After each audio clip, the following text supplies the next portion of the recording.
Hello friends. हमारा आज का विषय है भारत में न्यायिक क्रियाशीलता और जुडिशियल एक्टिविज्म इन इंडिया। जैसा कि हम जानते हैं कि भारत विश्व का एक बहुत बड़ा लोकतांत्रिक देश है और भारत में जो शासन व्यवस्था चलती है वो लोगों द्वारा चुनी गई सरकार के द्वारा चलती है। लोग सरकार में प्रत्यक्ष या अप्रत्यक्ष रूप से हिस्सा होते हैं और भारतीय सरकार के जैसा कि अधिकतर प्रजातांत्रिक देशों में होता है, सरकार के तीन हिस्से हैं या तीन अंग हैं। इसी प्रकार से भारत में भी कार्यपालिका, न्यायपालिका और विधान पालिका ये सरकार के जो हैं तीन हिस्से हैं। जहाँ तक भारतीय सरकार का प्रश्न है, भारत की गवर्नमेंट का जहाँ तक प्रश्न है, तो हम ये पाते हैं कि भारतीय संविधान में कार्यपालिका, न्यायपालिका और विधान पालिका सरकार के तीन अंग निश्चित हैं और तीनों अंगों के कार्य और शक्तियां अलग अलग से जो है वो निश्चित किए गए हैं। तीनों अंग एक दूसरे के मार्ग में आड़े नहीं आ सकते और तीनों अंगों को एक दूसरे से स्वतंत्र रखा गया है। ना कार्यपालिका विधान पालिका के ऊपर दबाव डाल सकती है, ना विधान पालिका कार्यपालिका को दबाव ग्रस्त कर सकती है और ना ही कार्यपालिका और विधान पालिका मिलकर न्यायपालिका के ऊपर किसी भी प्रकार का दबाव डाल सकती हैं। तो तीनों ही अंग जो है भारत में स्वतंत्र प्रकृति के शामिल किए गए हैं। भारतीय संविधान निर्माताओं की ये बहुत बड़ी सोच का परिचायक है कि तीनों अंगों को स्वतंत्र रखा गया है ताकि तीनों अंग जो है एक दूसरे के प्रभाव से मुक्त रहें और भारत में प्रजातंत्र को और अधिक मजबूत करें। परंतु ऐसा नहीं है कि भारत में तीनों अंगों में से किसी एक अंग की तानाशाही स्थापित हो जाए। तीनों अंगों को इस प्रकार से भारतीय प्रजातंत्र में सजाया गया है कि एक दूसरे अंग के ऊपर पूरी पूरी नजर जो है वो रहती है, चेक एंड बैलेंस रहता है। भारतीय लोकतंत्र की ये बहुत बड़ी विशेषता है कि तीनों अंगों में से कोई भी एक अंग तानाशाह नहीं बनता। तीनों अंग एक दूसरे के हालांकि प्रभाव में नहीं है परंतु प्रभाव से मुक्त भी नहीं है, क्योंकि यदि कोई एक अंग अपनी तानाशाही स्थापित करना चाहे तो दूसरा अंग उसको कभी भी किसी भी समय रोक सकता है और उसकी शक्तियों को कम किया जा सकता है। ये भारतीय लोकतंत्र की एक अनूठी पहल है, एक अनूठा जो है गुण है कि कोई भी अंग एक दूसरे अंग पर हावी नहीं हो सकता और कोई भी अंग तानाशाही पूर्ण रवैया नहीं अपना सकता, क्योंकि अंतिम शक्ति किसी न किसी प्रकार से लोगों के पास ही रहती है। परंतु आज हम बात करेंगे न्यायपालिका की न्यायिक क्रियाशीलता की शक्ति की। न्यायपालिका की न्यायिक क्रियाशीलता की शक्ति का अर्थ यह है कि जब न्यायपालिका बहुत ही एक्टिव हो जाए और कार्यपालिका और विधान पालिका को निर्देशित या नियंत्रित करने का प्रयास करे या फिर उसे अपने दबाव के द्वारा सही रास्ते पे चलाने का प्रयत्न करे, तो उसे न्यायपालिका की न्यायिक क्रियाशीलता की शक्ति कहा जाएगा। अन्य शब्दों में न्यायिक क्रियाशीलता जैसे कि हमारे प्रसिद्ध भूतपूर्व न्यायाधीश श्री पी सावंत ने भी कहा है, जब न्यायपालिका ऐसी प्राथमिकताएं, नीतियां और कार्यक्रम निश्चित करती है जो कि नीतियों और कार्यक्रम कार्यशीलता व विधान पालिका या अन्य शक्तियों के लागू करना आवश्यक नहीं है। यहाँ पे श्री पी सावंत का कहना ये है कि जब विधान पालिका और कार्यपालिका अपने कार्य को सुचारू रूप से नहीं कर रही और जन भावनाओं की उपेक्षा हो रही होती है या लोगों के अधिकारों को किसी प्रकार की कोई हानि हो रही होती है या फिर पब्लिक इंटरेस्ट में ये दोनों अंग काम ना कर रहे हों, तो न्यायपालिका जो है वो अपना हस्तक्षेप कर सकती है और कार्यपालिका व विधान पालिका को आदेश जारी कर सकती है कि उन्हें किस तरह से कार्य करना चाहिए। यही न्यायपालिका की न्यायिक सक्रियता या न्यायिक क्रियाशीलता की शक्ति कहलाएगी। न्यायिक क्रियाशीलता भारत में पिछले कुछ दशकों से प्रचलित हो गई है। जैसा कि हम जानते हैं कि विधान पालिका किसी भी लोकतंत्र का सबसे मजबूत पिलर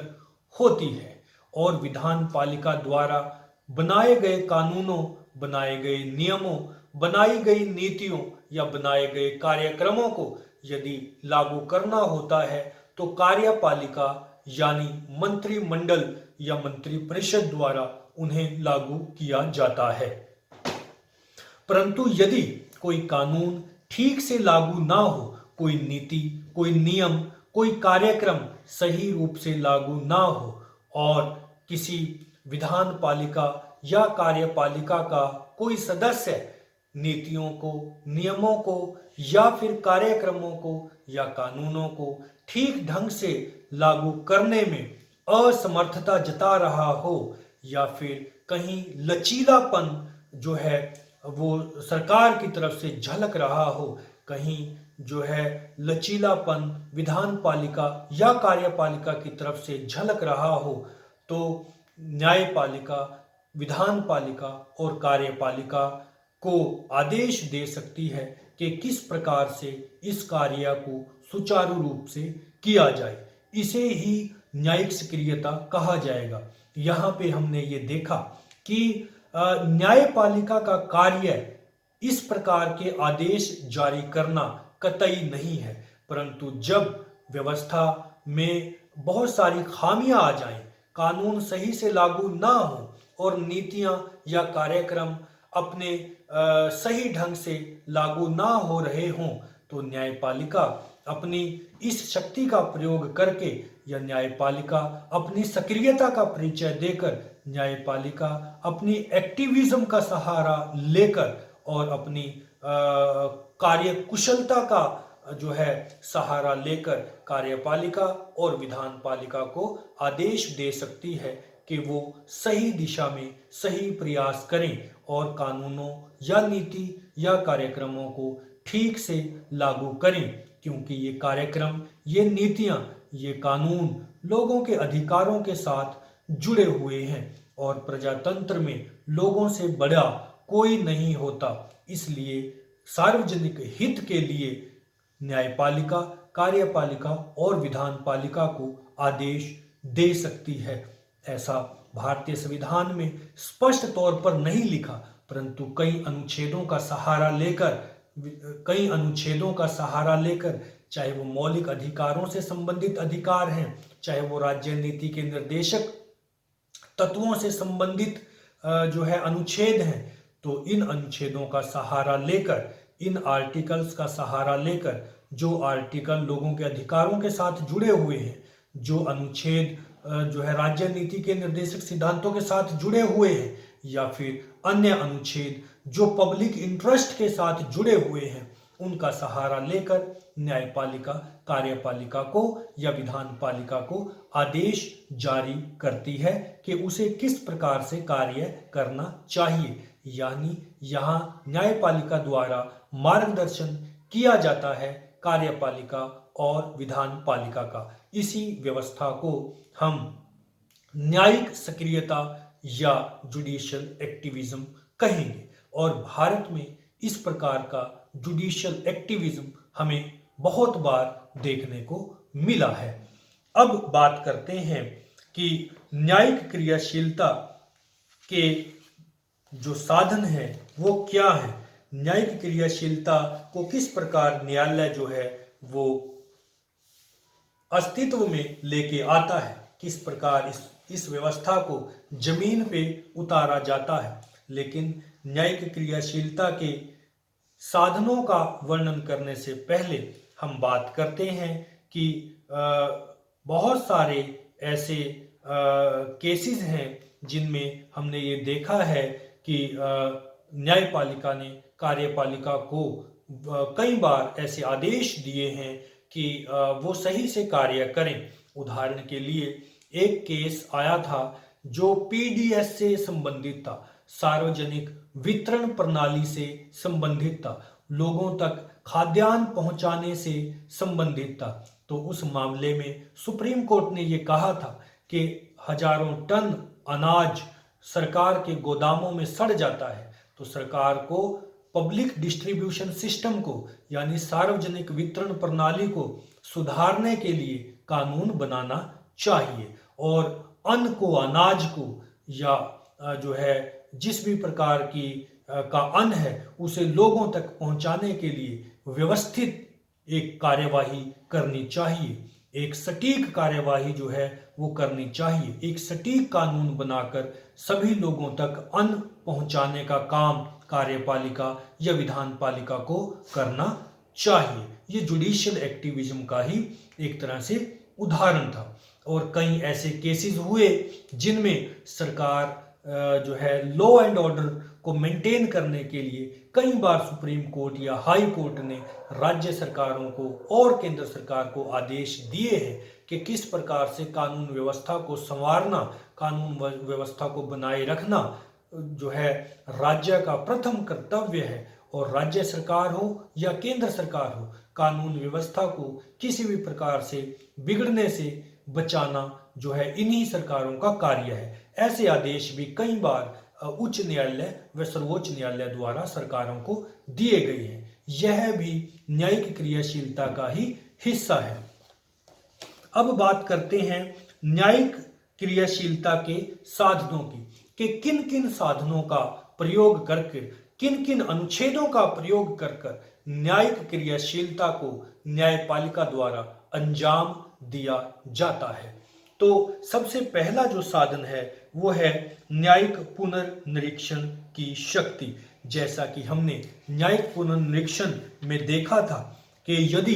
केंद्र सरकार या कोई राज्य सरकार किसी ऐसे विषय पे कानून बना दे जिसका वर्णन भारतीय संविधान में नहीं है, या फिर यदि केंद्र सरकार या राज्य सरकार लोगों के मौलिक अधिकारों के विरुद्ध कोई कानून बना दे, या फिर केंद्र सरकार या राज्य सरकार कोई ऐसा कानून बना दे जिसके अंतर्गत राज्य सरकार या केंद्र सरकार भारतीय संविधान की उल्लंघना कर रही हो, भारतीय संविधान के दिशा निर्देशों का उल्लंघन कर रही हो, भारतीय संविधान का उल्लंघन कर रही हो, तो ऐसे कानूनों को न्यायपालिका द्वारा रद्द कर दिया जाता है। न्यायपालिका का ये परम कर्तव्य है कि यदि कोई ऐसा कानून बनता है जो संविधान के अनुसार नहीं है, जो गैर संवैधानिक है, जो संविधान में जिस बात का वर्णन नहीं है, या संविधान जिसके बारे में मौन है, या संविधान जिसकी मुखालफत करता है, या जिस बात को संविधान में स्वीकारा नहीं गया है, यदि कोई ऐसा कानून राज्य सरकार या केंद्र सरकार द्वारा बनाया जाता है तो न्यायपालिका के पास ये शक्ति है कि न्यायपालिका उस कानून को क्षण भर में जो है खत्म कर सकती है, रद्द कर सकती है। यह न्यायपालिका की सक्रियता का ही परिचय है। परंतु ऐसे कानून को न्यायपालिका के समक्ष चैलेंज करना जरूरी है। स्वयं न्यायपालिका ऐसे कानून को रद्द नहीं करेगी, जबकि लोगों के द्वारा, लोगों के संगठनों के द्वारा या विपक्षी दलों के द्वारा ऐसे कानूनों को चुनौती दिया जाना जरूरी है। न्यायपालिका में यदि किसी ऐसे कानून को चुनौती दी जाती है जो संविधान के खिलाफ है, तो न्यायपालिका द्वारा उस कानून को रद्द कर दिया जाता है और इस संबंध में कार्यपालिका और विधान पालिका या फिर सरकार को जो है अवगत करवाया जाता है, सरकार को सचेत किया जाता है कि वो इस प्रकार के कानून ना बनाए जिनका वर्णन भारतीय संविधान में नहीं है, या जो भारतीय संविधान की उल्लंघना करते हो, जो भारतीय संविधान के अनुसार ना हो, ऐसे कानून सरकार द्वारा ना बनाए जाएं। यह न्यायिक क्रियाशीलता का ही परिचय है जो न्यायपालिका द्वारा दिया जाता है। इसके अलावा न्यायपालिका मौलिक अधिकारों को लागू करने के संबंध में भी अपनी न्यायिक क्रियाशीलता का परिचय देती है। हमने अनुच्छेद 13 पढ़ा, हमने अनुच्छेद 32 पढ़ा, हमने अनुच्छेद 226 पढ़ा, जिनका वर्णन मौलिक अधिकारों में किया जाता है। यदि कोई भी सरकार कोई ऐसा कानून बनाए, चाहे वो केंद्र सरकार है, चाहे वो राज्य सरकार है, यदि वो सरकारें ऐसा कानून बनाए जो लोगों के मौलिक अधिकारों के विरुद्ध है, जो लोगों की मौलिक स्वतंत्रताओं के विरुद्ध है, जो लोगों की समानताओं के विरुद्ध है, जो लोगों के धार्मिक सांस्कृतिक अधिकारों के विरुद्ध है, तो ऐसे कानून को भी केंद्र सरकार या राज्य सरकार, चाहे किसी ने भी वो कानून बनाया है, ऐसे कानून को भी न्यायपालिका रद्द कर सकती है। तो यह भी न्यायपालिका की न्यायिक क्रियाशीलता का ही हिस्सा माना जाता है कि न्यायपालिका अपनी क्रियाशीलता के तहत, अपने एक्टिविज्म के तहत, अपनी सक्रियता के तहत ऐसे कानूनों को जो है रद्द कर सकती है। इसके अलावा संविधान की व्याख्या संबंधी मुकदमे, संविधान की व्याख्या संबंधी मुकदमे भी कई बार सुप्रीम कोर्ट के पास आते हैं, जिनमें संविधान की व्याख्या का प्रश्न जुड़ा होता है। क्योंकि भारतीय संविधान में ये व्यवस्था की गई है कि संविधान की व्याख्या का अंतिम जो पड़ाव है, संविधान की व्याख्या करने का अंतिम पड़ाव जो है वो न्यायपालिका है। कार्यपालिका या विधान पालिका संविधान की व्याख्या करने का अधिकार नहीं रखती। यदि संविधान की व्याख्या करने का प्रश्न उठता है या किसी कानून के बारे में ऐसा ज्ञात होता है कि इसकी संवैधानिकता की जांच की जाए, ये कानून संविधान के अनुसार है या नहीं है, इस बात का निर्णय भारतीय न्यायपालिका के द्वारा किया जाता है। चाहे वो अनुच्छेद 12 है, चाहे वो अनुच्छेद 13 है, चाहे वो अनुच्छेद 226 है, चाहे वो अनुच्छेद 32 है या फिर कोई अन्य अनुच्छेद है, सभी अनुच्छेदों के तहत न्यायपालिका के पास ये शक्ति है कि किसी भी कानून की संवैधानिकता की जांच की जाए, और यदि वो कानून गैर संवैधानिक साबित होता है तो उस कानून को रद्द कर दिया जाता है। यह भी न्यायपालिका की न्यायिक क्रियाशीलता का ही हिस्सा है। सार्वजनिक हित के मुकदमे, भारतीय न्यायिक व्यवस्था में सार्वजनिक हित के मुकदमों का आना, पब्लिक इंटरेस्ट लिटिगेशन का आना, ये बहुत पुरानी व्यवस्था नहीं है, ये एक नवीन व्यवस्था है। हालांकि ऐसी व्यवस्था भारतीय न्यायिक व्यवस्था में पहले प्रचलित थी कि केवल वही व्यक्ति न्यायपालिका में कोई केस डालेगा, कोई अपनी अर्जी दाखिल करेगा जिसका कोई अधिकार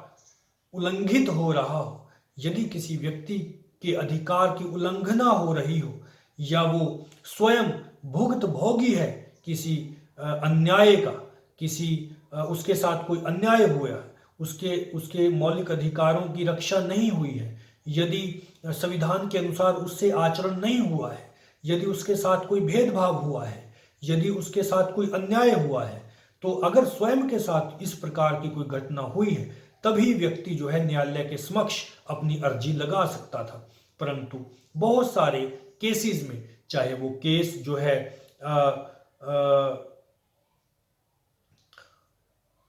peoples Union for Democratic Right का है, People's Union for Democratic Right, ये एक संस्था है, इसने केस किया था यूनियन की गवर्नमेंट के अगेंस्ट, के जो यूनियन की गवर्नमेंट के अगेंस्ट किया था, और ये अपने लिए नहीं बल्कि अन्य लोगों के पब्लिक इंटरेस्ट में किया था। इसी तरह फर्टिलाइजर कॉरपोरेशन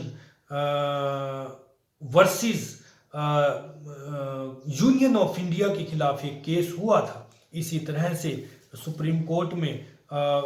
बंधुआ Mukti Morcha versus Union of India यानी भारत की सरकार के खिलाफ ये केस हुआ था। ये केस इन संगठनों ने, इन लोगों ने अपने लिए नहीं बल्कि जनहित की याचिकाएं दायर की थी। और इन याचिकाओं को स्वीकार करते हुए सुप्रीम कोर्ट ने माना था कि यदि न्याय लोगों से दूर है, कुछ ऐसे वर्ग हैं समाज के अंदर जो न्यायिक व्यवस्था में न्याय प्राप्त करने में असमर्थ हैं, चाहे वो दलित हैं, चाहे वो महिलाएं हैं, चाहे वो पिछड़े वर्ग हैं, चाहे वो जो है शेड्यूल्ड ट्राइब हैं, चाहे वो शेड्यूल्ड कास्ट हैं, चाहे वो अन्य कोई इकोनॉमिक वीकर सेक्शन है, या फिर कोई बंधुआ मजदूर है, या मजदूरों की कोई बात है, या फिर कोई और तरीके से व्यक्तियों का शोषण हो रहा है और स्वयं के पास उनके पास इतना ज्ञान या इतना पैसा या इतनी समझ नहीं है कि वो न्यायालय के समक्ष जा सकें और न्याय मांग सकें, अपने लिए न्याय जो है प्राप्त कर सकें। तो ऐसे मामलों में सुप्रीम कोर्ट ने कई बार कहा कि कोई भी अन्य व्यक्ति, कोई भी अन्य संस्था इन लोगों के लिए जो है याचिका दायर कर सकती है न्यायालय में, यानी पब्लिक इंटरेस्ट लिटिगेशन को सुप्रीम कोर्ट ने इजाजत दे दी है। और सुप्रीम कोर्ट का ये मानना है कि कुछ एक वर्ग जो अपने लिए न्याय प्राप्त नहीं कर सकते, जिनके पास धन की कमी है, उनके लिए कोई संस्था, कोई व्यक्ति या फिर कोई ऑर्गेनाइजेशन जो है न्याय मांगने के लिए याचिका न्यायालय में दायर कर सकता है। ऐसी याचिका को खारिज नहीं किया जाएगा, बल्कि लार्जर पब्लिक इंटरेस्ट मानते हुए, यानी ऐसी याचिका को PIL पब्लिक इंटरेस्ट लिटिगेशन मांगते हुए न्याय दिया जाएगा। और ऐसी बहुत सारी PIL पर सुप्रीम कोर्ट ने निर्णय सुनाया है और लोगों तक न्याय पहुंचाने का काम किया है। तो यह भी न्यायपालिका की न्यायिक सक्रियता का ही साधन है, न्यायिक सक्रियता का ही हिस्सा है। इसके अलावा जो अन्य पॉइंट है जिसके द्वारा न्यायपालिका जो है न्यायिक क्रियाशीलता का काम करती है, वो है कुछ न्याय संगत मुकदमे। कई बार न्यायालयों के समक्ष ऐसे मुकदमे आते हैं जिनके विषय में निर्णय करने के लिए कोई आवश्यक कानून मौजूद नहीं होता, या ऐसे कई बार ऐसी याचिकाएं आती हैं जिनसे संबंधित संविधान में कोई व्याख्या नहीं है, या जिनसे संबंधित कोई उचित कानून, एक्ट, नीति या कार्यक्रम सरकार द्वारा बनाया हुआ नहीं होता। ऐसी याचिकाओं का निर्णय करने के लिए, ऐसी याचिकाओं के संबंध में न्याय देने के लिए भी जो है सुप्रीम कोर्ट या भारतीय न्यायपालिका अग्रणी भूमिका निभाती है। और चाहे उसे संविधान की मूल भावना का पता लगाना हो, या फिर वो मौलिक अधिकारों से संविधान की मूल भावना को समझने का प्रयास करे, या फिर राज्य नीति के निर्देशक सिद्धांतों का सहारा ले, या फिर किसी अन्य अनुच्छेद का सहारा लेकर भारतीय संविधान के अनुच्छेदों का सहारा लेकर निर्णय करने का प्रयास करती है। बेशक उस मामले में कोई कानून जो है वो नहीं है, परंतु फिर भी न्यायपालिका द्वारा संविधान का सहारा लेकर, संविधान के उपबंधों का सहारा लेकर उस मामले में निर्णय दिया जाता है, और वो मील के पत्थर साबित हो जाते हैं निर्णय, और उन निर्णयों को कानून के रूप में देखा जाता है। यह भी न्यायपालिका की न्यायिक सक्रियता की ही शक्ति है कि वो संविधान के उपबंधों का सहारा लेकर, संविधान के अनुच्छेदों का सहारा लेकर जो है कुछ ऐसे मामलों का निपटारा भी कर देती है जिनसे संबंधित कोई कानून, कोई नीति या नियम बना हुआ नहीं होता। तो ये कुछ एक साधन थे जिनका सहारा लेकर न्यायिक क्रियाशीलता जो है भारत में लागू की जाती है न्यायपालिका के द्वारा। तो इस वीडियो में इतना ही। वीडियो को शेयर और लाइक जरूर करें। धन्यवाद।